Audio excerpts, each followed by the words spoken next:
So dearest friends, after magnetic forces, we discuss what is magnetic forces, because magnetic force is force created by the magnet around its region on a magnetic material like iron, cobalt and nickel.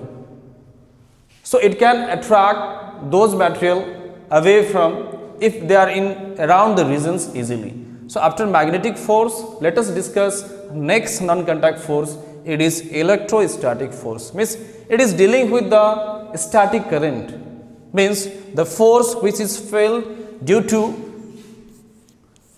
charging of a body.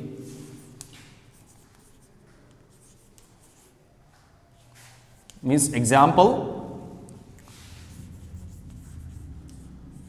when you rub a pen on your hair,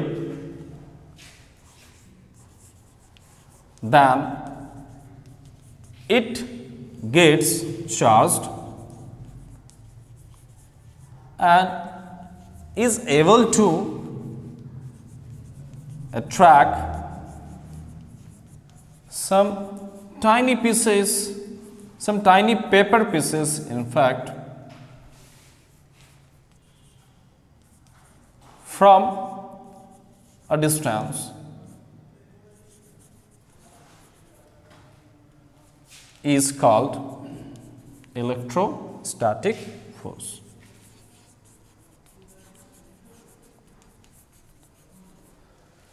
So the force which is felt due to the charging of body, means here I have given example so that it can be easily to just understand. Means it is one kind of game you might have been playing in your younger classes, junior classes. Means when you rub a pen on your head, means with your hair, it gets charged. Due to this charging, a pen gets charged, and when you just put some tiny pieces, paper pieces in front of that charged pen, then that charged pen is able to attract those pieces.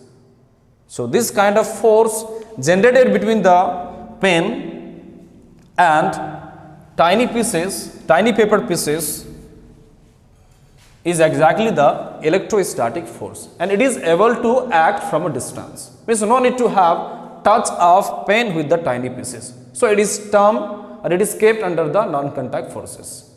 So dearest friend, I think you might have been clear about the types of forces.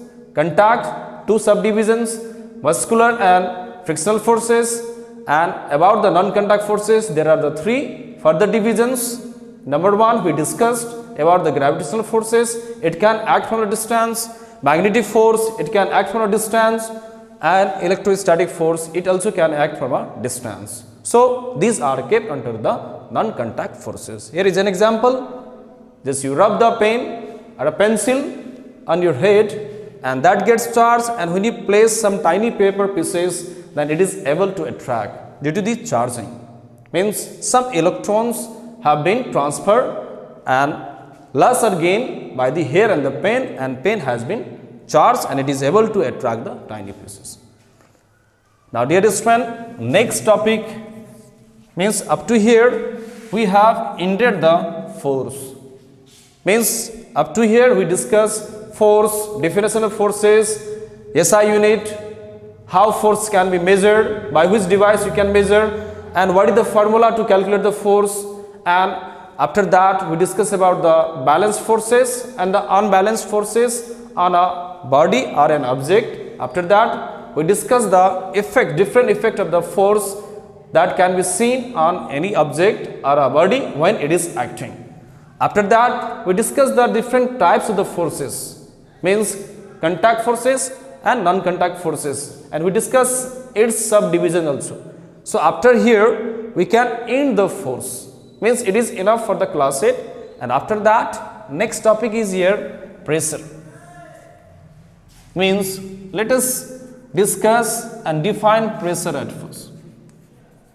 What is the definition? What could be the definition of the pressure? Simply the force acting per unit area.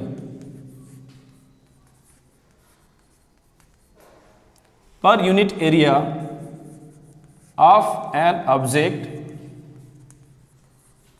or a body is called pressure. Means mathematically you can write here pressure P means P is used to denote the pressure, force capital F, and area as usual symbol capital A, means that is the formula becomes F by A. Now how you can measure the pressure? Means it can be easily measured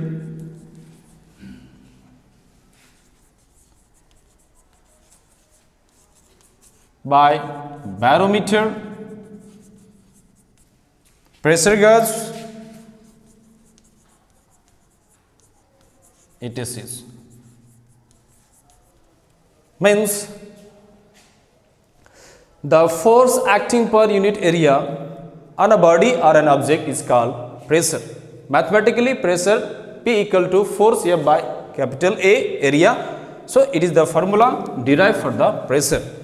Now it can be easily measured by using the pressure gauge and the barometer.